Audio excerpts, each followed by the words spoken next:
Welcome. Thank you for joining our Enterprise Content Management Best Practice Series webinar. I'm Becky Melody, your hostess for today's presentation.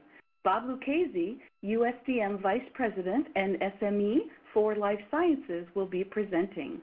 The discussion today will cover introductions, webinar logistics, direction for post-webinar collaboration, and our discussion topic, selecting the right EDMS vendor. One size does not fit all. We're proud to have Bob as our Vice President leading the USDM compliance team. He offers more than 25 years in quality assurance and regulatory compliance in pharma, biotech, medical device, engineering, and nuclear industries. His expertise extends to several USDM practice areas, including Q&A, EQM, ECM, as well as our GRC practice. Among his many accomplishments, Bob has presented on many compliance and regulatory subjects worldwide, including most recently the new ASTM E2500 model for validation. He has led audit teams for policies and procedures, Part 11, NIST, supplier vendor, both internal and external, mock recalls, and major life sciences assessments. Bob is an expert in risk-based validation methodologies, GAMP, enterprise content management, data and content migrations, and overall pharmaceutical and medical device regulatory issues. Bob has worked with small, medium, and large life science firms worldwide and is a recognized leader in his field. USDM is focused exclusively on the life science domain. We're the market leader in providing IT, quality and regulatory IT compliance professional service solutions. Our various dedicated practices include IT and virtualization, quality and auditing, ECM, ERP, PLM, enterprise quality management, manufacturing automation and equipment, clinical and drug safety, nutraceuticals, our business intelligence and project management practices, as well as GRC and our laboratory practice, which of course includes both systems and equipment. We're headquartered in Ventura, California, and we've delivered more than 1,000 life science projects, all successful, with over 150 life science clients. We've offered hands-on experience assisting clients under regulatory distress, and we're the market leader for validation accelerator packs.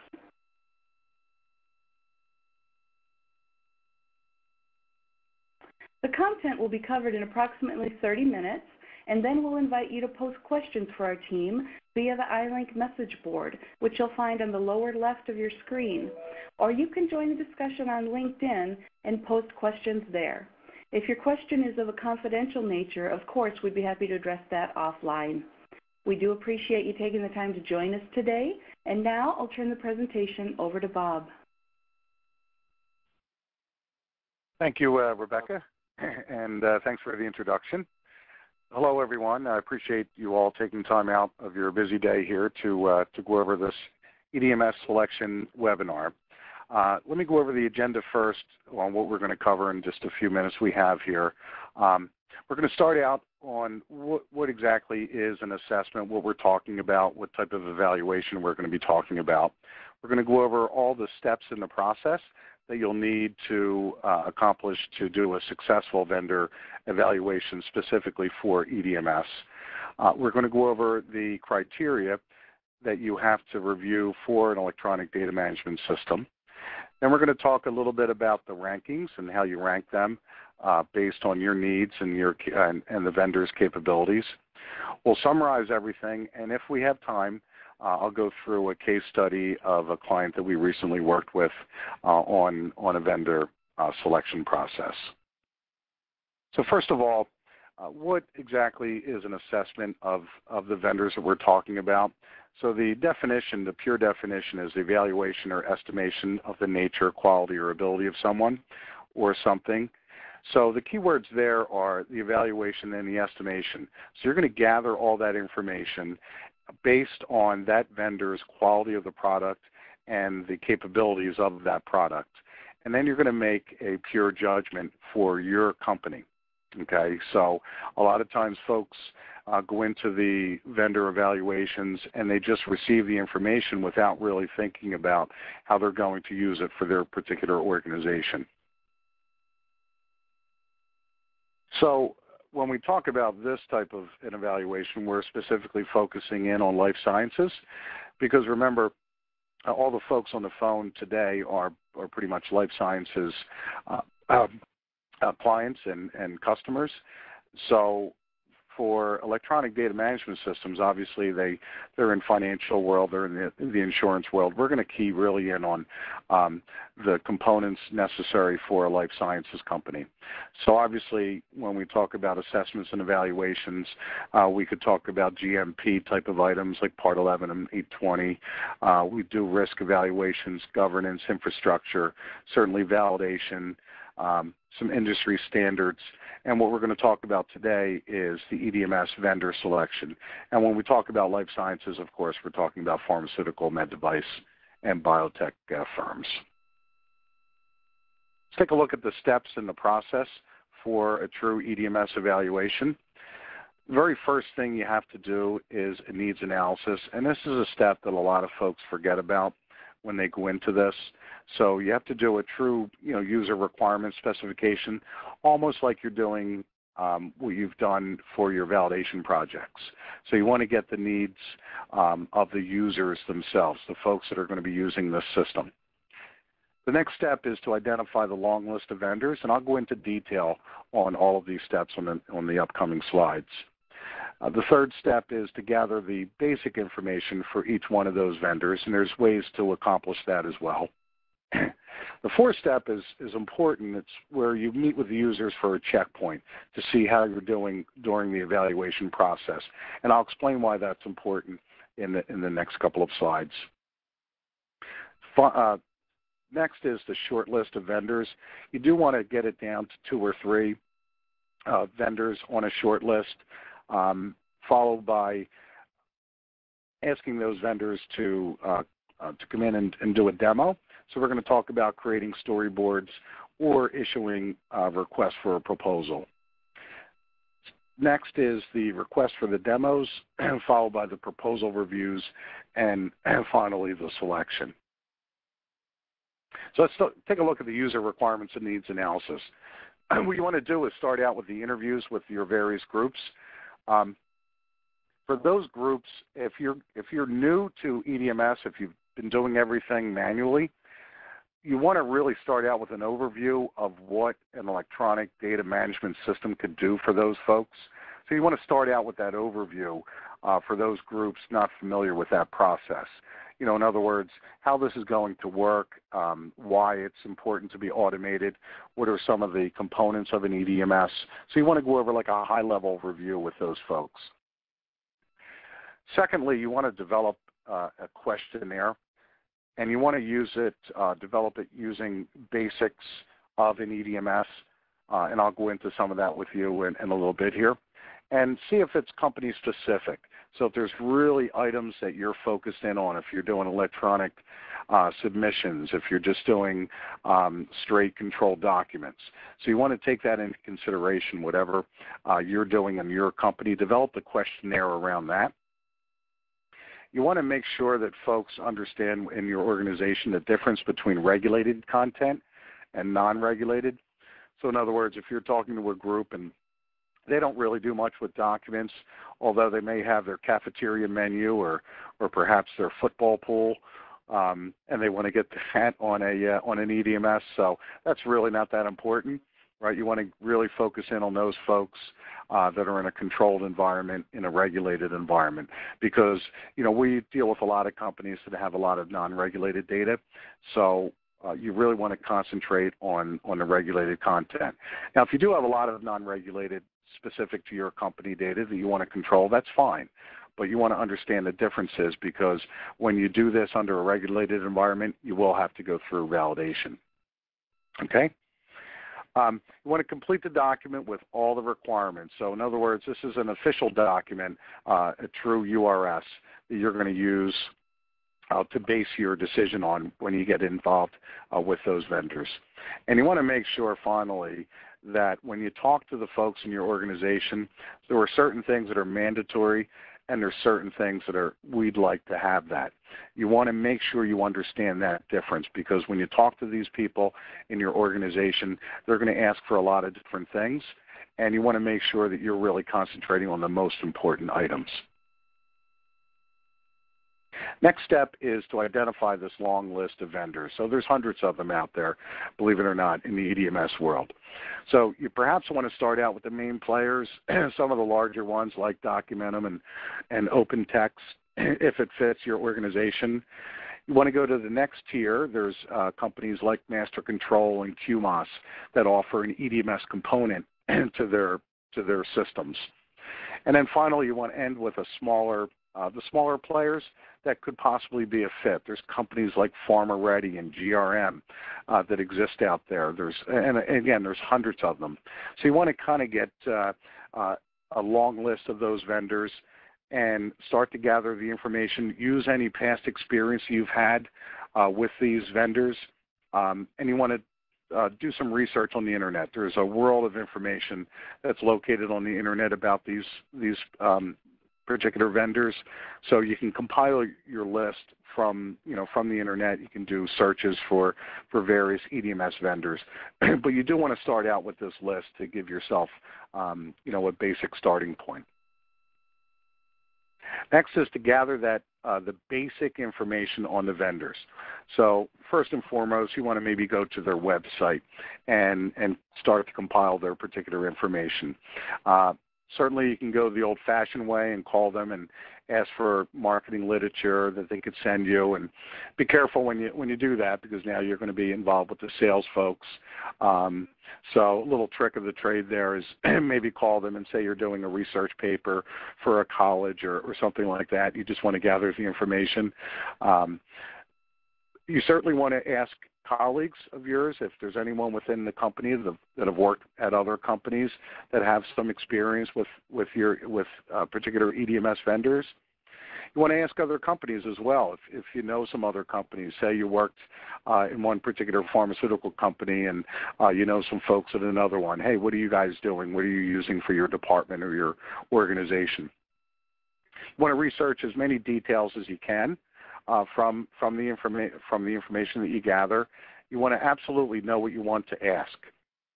So based on your needs analysis, they're the type of things you're going to hone in on from those vendors. And then from there, you just start compiling your list of all the capabilities of those vendors. And I'll show you a spreadsheet at the end of this, where we'll go over some of the items that you can put on your spreadsheet, and then you want to start comparing that to your needs. The next step is important. You want to meet with the users for a checkpoint. This is where you want to start your ranking of the vendors. You want to start comparing your needs versus your capabilities. You're discussing your cost. What type of budget do you have? And you want to start asking the question, is an automated solution the right solution for us? There are some companies that we've been involved in, some of the startups, they're not really ready for an automated system. The manual process they're doing is fine with them. So it's okay if you say, you know what, after this initial research, we're okay doing it manually. You don't really need an automated system. So if you don't, hey, fine, it's okay. Keep your current system. Maybe you're looking to upgrade your current system, and it really isn't feasible at this point to do that. So it's okay to keep the current system. But if you're okay with everything that you found, you want to move to the next steps, then we'll take it to that process now. So the next part of this is to develop a short list of the vendors. So based on that comparison of your needs versus your capabilities, you want to narrow your list down to 2 or 3 vendors. Sometimes folks have done 4 or 5, depending on if a lot of them are close. You want to take a little closer look at them. So you get that list down, you have your short list, and then you want to either create storyboards, some scenarios, for a particular demo that you want to see from that vendor. And these scenarios or storyboards are based on your particular needs and wants from your company. So take a little bit of time, develop a scenario. Okay, I want to see your process for automated workflows. Okay, you want to have the vendor take you through that process live through a demo. Now, if you don't want to do that, you could just create and issue an RFP. Some companies have chosen to do that. So they put all their needs basically in that RFP, and they issue that to the vendors. If you go the demo route, allow the vendors to create their scenarios. You have to give them enough time to create the scenarios and come back in. And obviously, if you're issuing an RFP, you want to give them enough time to respond. So that's pretty standard operating procedure. Next is to request the demos. First and foremost, you want to make sure, folks, that you have the right people in attendance for those demos. If there are decision makers for your EDMS, you have to make sure they're involved in this, because otherwise, if, say, folks can't make it to the demo and they really are critical to the decision process, then they're going to start asking you, okay, what did you see? And a lot of times, it's the old whisper down the lane trick. You may tell them something that really is not applicable to what those vendors were talking about, okay? Next part of this is to find out if they're going to do the demo on-site or remote. And that's key, because if they're doing it remote, you want to make sure that the process is in place, that they're able to connect. So you want to kind of maybe do a dry run with them. And then certainly if they're coming on-site, you want to give them enough time to set up the demo, because time is of the essence on a lot of this. And if you only give them an hour or maybe 2 hours, you want to make sure that everything's prepared beforehand. You want to absolutely follow the script. If you've given them storyboards to follow, you want to make sure they do that. It's okay to deviate a little bit, but you want to make sure all of your points in those demos are covered. I've been through a lot of these where the vendor will get hung up on one particular item, and we never get to the rest of the demo. And some of those parts are critical into the evaluation, and we have to call them back again. And you want to make sure you take notes, ask lots of questions from those demos, because now is the time to find out if this is the right solution for your company. For proposal reviews, obviously, like any proposal, you want to find out that they answer all of your questions. Do you need to bring them back for additional information? You want to make sure that what they give you, you compare it to your needs. Remember that first thing you've done, the URS, the needs analysis. You want to make sure you compare it to that. You want to find out if there's any hidden cost. When they go over the licensing fees, there's all different types of licensing, so you want to make sure that's clearly understood on all of their costs. You want to find out if maintenance is included, and if not, what do they charge? What type of maintenance do they provide? So you get automatic upgrades or versions of their product. And then finally, you want to key in on the support. What type of support are you going to get from this vendor? If you have to go through validation, do they provide any canned IQ or OQ scripts? Okay, so there's some of the things you want to make sure that you touch on during the proposal review. And then finally, the selection. And a lot of factors go into a selection of an EDMS. A lot of companies now are looking for either a hosted or a software as a service type of vendor. Certainly price comes into play on a lot of these if you have a particular budget. There are companies out there that you could get for well under $100,000, and then there's obviously vendors out there that'll be into the 500, 600, and so forth, depending on the size of your organization. Certainly the needs of your company have to be taken into consideration.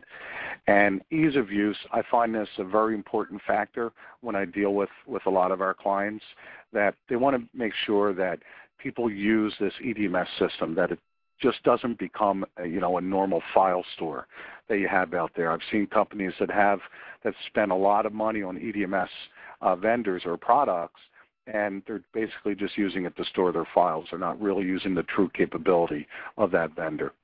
And then finally, you want to go on your gut feel for your particular firm. Is this the right product for your organization, for your department, for your for whatever area that you work in? You want to make sure that it's the right vendor for your firm.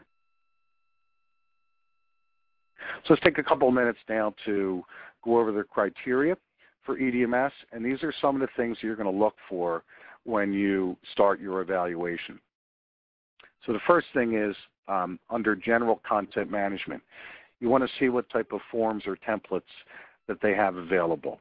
You want to find out how they handle their record retention.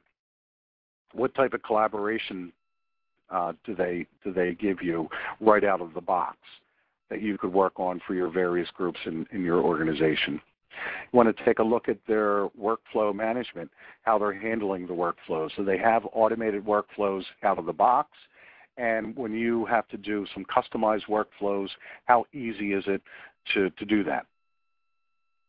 Integration is a real factor now in a lot of companies because they're taking a look, companies right now are taking a look at products to see how they could integrate with other products that you may have. So for EDMS systems, we've seen companies try to integrate in with their SharePoint. A lot of companies have SharePoint already installed in their organization. They have the licensing for it, and they want to maybe kind of leverage some of those SharePoint, some of that technology. For ERP systems, some companies need to interface with their ERP for electronic batch records and so forth. And then other companies want to integrate in with an HRIS system.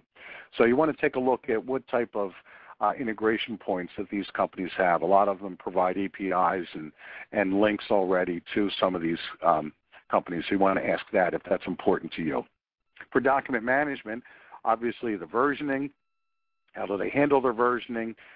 Do they come with life cycles? How do we handle our life cycles for our particular company? Renditions of documents, your date formatting, very important to a lot of companies. Search capability, certainly you want to take a look at that. Do they have fast search capability? Can you do a keyword search? And annotations, which is important in the pharmaceutical world for particular annotations you want to put on documents.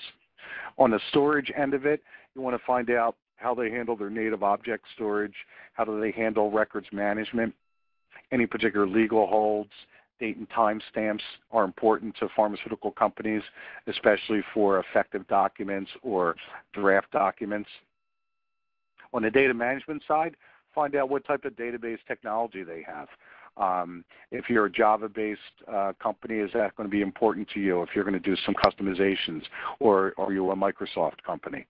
And what type of audit trails, obviously, for Part 11. Reporting, a lot of companies offer different type of reporting. So there's basic, how do they handle the customized reporting for your organization, any ad hoc, for your users, if you have users doing different reporting out of the EDMS system. Security is important. What type of access control? What type of roles do they have for authoring, for reviewers, that type of thing? And finally, the LDAP, any kind of LDAP interface that they have for your security issues. On networking, are you going to allow folks to access this system from the outside world, or do you have a particular portal inside of your organization? So you want to find out those aspects of the company. And then finally, the non-functional things, such as, is this a hosted solution? How easy is it to use? The licensing agreement, what type of training do they provide? And then, as I mentioned previously, the ongoing support. So I know that's a lot. There's a lot more to this as well, but they're the basics that you want to make sure. Because a lot of times people maybe forget about, okay, what type of underlying data management do they have and the integration points. So these are some of the things that folks normally forget about when they do the evaluation. For the rankings, you want to start out maybe ranking 1 to 5, where 1 is low, 5 is high. You want to take the criteria, you want to create a spreadsheet listing all of that criteria, and you rank everything from here. So what you're going to do is you're going to go through your spreadsheet on your needs analysis, and you're going to rank it. How important is it to our company? Okay, so if automated workflows are very important to us, rank it as a 5. That's a high. So then when you see the capabilities of that vendor, if they provide that, then that's great. If they don't, well, that's a big factor in your selection criteria. You want to review that vendor information, and you want to see if they provide it, if they don't, or if it's not applicable. And a little trick of the trade, you want to give this needs analysis to the vendors.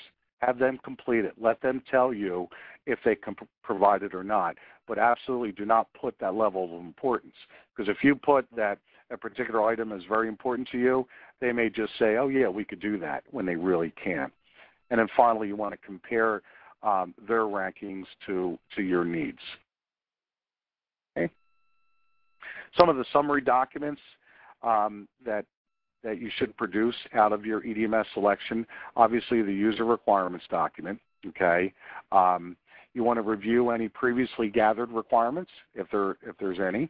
You want to certainly interview your business and your technical folks. So you want to make sure that IT is on board, that they have the capability to handle a new EDMS. You want to capture any of your existing manual process flows, and that's very important. You want to make sure that if you have a manual process right now, that you want to kind of duplicate that, because obviously if you're going through a manual process, it's working now. You want an EDMS right now to provide a faster, more effective way to handle your document control. And you want to create and finalize that user requirements document. So that's an actual deliverable out of your EDMS selection process. So comparison spreadsheet is what I've been talking about, where you rank your needs based on the priority and the level of importance for your company. You want to research those selected vendor capabilities. So all this is a comparison of your needs versus the capabilities of those vendors. You want to create that spreadsheet comparing those needs, and then finally narrow the list down to 2 or 3 vendors to set up your demos.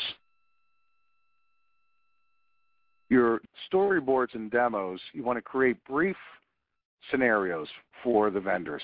When they come in to conduct those demonstrations, this way you could see exactly what their capabilities are based on your needs that you told them that you want to see. Okay? And finally, the recommendation report, you want to develop your final report based on those demonstrations and any past experience you've had with those particular vendors. Another part of this is a capital expenditure report.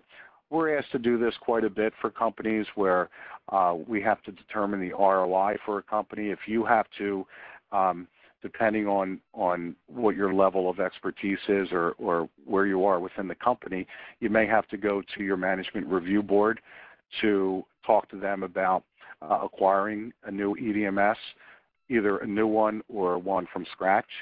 So these capital expenditure reports are very important, where you could put the pricing, you could put the licensing, you could capitalize everything like over a 5-year period. You create that spreadsheet and you review it with management to make sure they're on board. Because a lot of times people forget about that part, that it's okay. Well, I've been through so many demos before where say the manager was all on board and they really wanted this, but then when it got kicked upstairs, it was shot down because of either cost or timing considerations. So this is another little trick that you could do. Create your own capital expenditure report based on the information that you receive from those vendors. I do have a couple of minutes here, if I could, to take you through a quick case study. We were hired to do a selection, for a vendor selection. We do a lot of these. This is a recent one that we did. So we basically gathered the user requirements from those companies. We researched the particular vendors that fit the client's profile. They gave us the budget that they wanted to do, and they also told us they wanted a SaaS environment. So that kind of limited us to the vendors that we had to look at, but we did come up with a few. And from there, we scheduled and conducted the vendor demos. We wrote the storyboards for them. We compared the client needs, their client needs with the vendor capabilities. We created the document for them for the selection process and the spreadsheet. So on the interviews, these are some of the departments that you could take a look at in your organization. Certainly you want to take a regulatory. The QA folks have to get involved in this since they're going to be involved in the workflows and life cycles. The validation folks for Part 11 capabilities and the overall validation of the EDMS. IT, we had to interview them to make sure that they were on board with the platform, their capacity, and support capabilities. We had a discussion with legal because they did have some legal holds on some documents that they had. And also, a lot of the legal folks needed remote access, so we had to make sure that was covered as well. And then when we interviewed management, we keyed in on price and their budget. Results, we created a scoring system, and the results were placed in that comparison spreadsheet. So our scores were based on needs versus capabilities. It was based on our vendor demos, internal feedback, and based on our own experience that we've had with companies. So after a detailed analysis of the interviews, it really came down to they were looking for EDMS basics. They wanted review approvals. They wanted versioning. They were very big on security.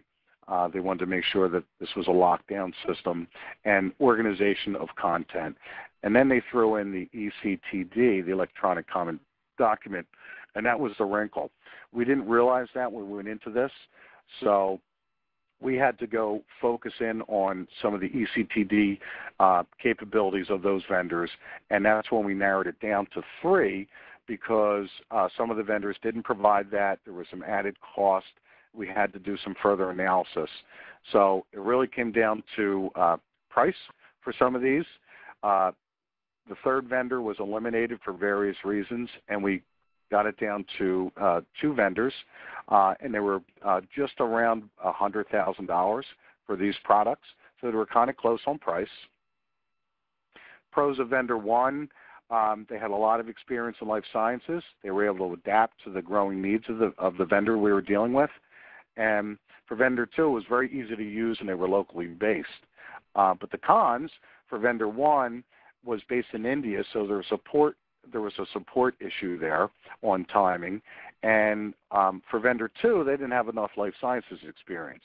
So we had to take all that into consideration, and our recommendation was either one of them would provide what they needed. The decision was made by the client. And they chose vendor 1 primarily because of the life sciences background and a very strong customer base. So they really keyed in on their references. So finally, I just want to end with a little part of the spreadsheet that we've done. You can see here that we have the client requirement. So for content management that we talked about, the forms, templates, processing, importing, contract management. So the level of importance we put in here for that client. So forms and templates were a 4, contract management was a 2. It was kind of like a nice to have. And then for the various vendors, vendor 1 provided both. So and then on vendor 2 also provided both. And then we allow for some comments.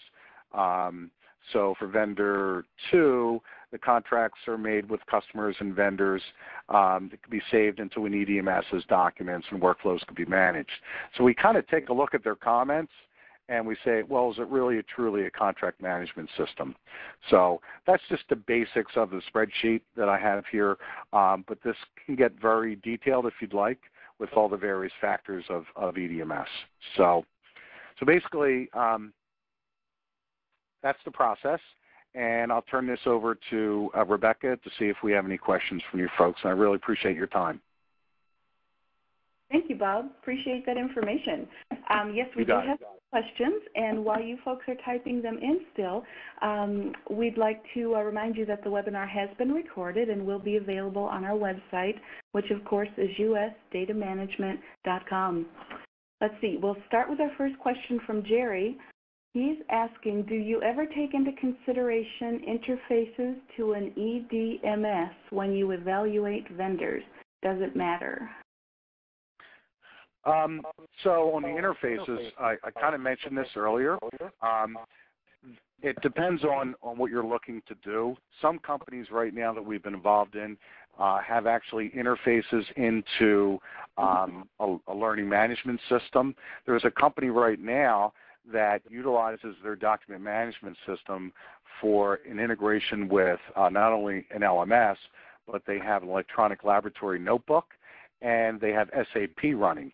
So what they did was they integrated all of this together, and if an operator goes to use a particular part of their equipment, then the interface goes back into the HR module of SAP, and that interfaces over to the LMS to see if there's been training done, and the LMS interfaces back into the EDMS where those SOPs and the training records are located.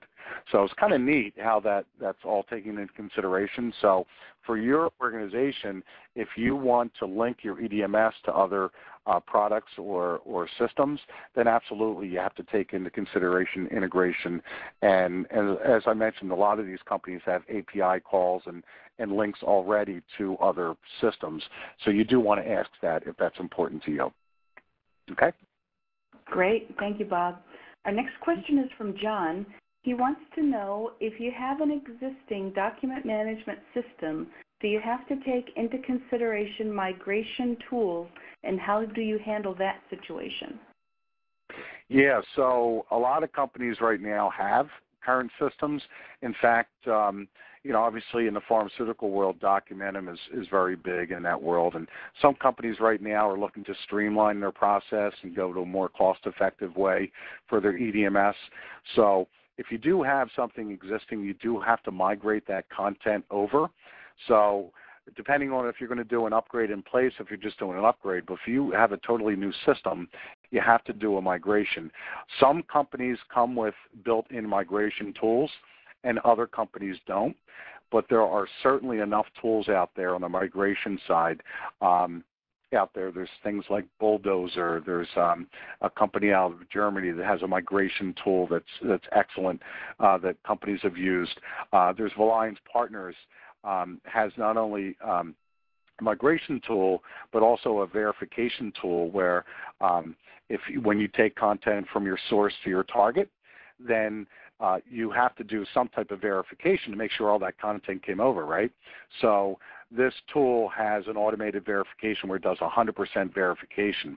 Other times you may just want to use an ANSI standard for verification, but migration is very important.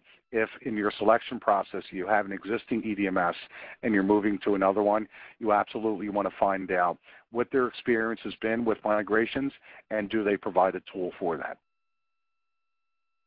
Terrific. Okay, let's see. A question from Eperna asking, have you ever run into a product called Box.net? And if so, what do you think of it? It's funny you asked that. I usually don't like to, on webinars or speaking engagements, go into specifics about a particular product. We're very vendor agnostic. However, I am actually familiar with Box.net. It's a cloud-based product. One of our clients in Canada actually is utilizing this, and they absolutely love it. It's very cost-effective. It gives the very basics of an EDMS, mostly around collaboration. So it allows for a review process if you have multiple people on a review. So it's very big on collaboration, very cost-effective, and again, it's cloud-based. But yeah, it's a very good product. So if you're interested in it, I know there's some information on the web about it, and they're very good about getting back to you. So, and there's other products similar to Box.net that are out there that most folks aren't familiar with. That's why I always say do some research on the Internet as you get into your process. All righty. Okay, looks like we have time for one more question. We'll take a question from Stacy asking, do all EDMS products have the checkout capability, and is that an important element to score? Yeah, so most of them have the check-in, check-out. So basically, if you're not familiar with it, it just kind of locks down a document while you're doing it. But there's there's a product ETQ that some folks on the phone may be familiar with. It's a quality management system that also has an EDMS component to it. I was with a client a couple of months ago, and they have the EDMS as part of of ETQ. They're utilizing that, and they have their kind of own check-in and check-out capabilities. They don't even call it that, but they do kind of lock down their documents on their own. But certainly check-in, check-out, that's one of the areas you want to put in to your evaluation. You want to make sure how they handle that, what type of security, what type of lockdown do you go through on a check-in, check-out basis. So, okay. Very good. Thank you, Bob. And thank you to those of you who are posting compliments and thank yous here on the chat room. I do appreciate that. We want to encourage you to join our discussion on LinkedIn. Appreciate you joining us today, and we trust the information that we've shared has been helpful. We certainly would welcome any comments or feedback to assist us with our continual improvement, and we are certainly open to suggestions for future presentation topics. Help us to know what information you're needing, what pain points we can help you address, or a direction that we can offer. I do appreciate you taking the time here, and posting notes in our chat room is great, but if you really enjoyed the session, please take a moment and click on the like button and post any comments to our USDM LinkedIn group page. If you just take a second there, would mean the world to us. In 2012, this is an important indicator that our management team is looking at and using as a basis for decision around continuing to fund the complimentary webinar series. On behalf of the USDM team, we certainly appreciate the opportunity to team with you towards excellence and compliance. Have a wonderful day.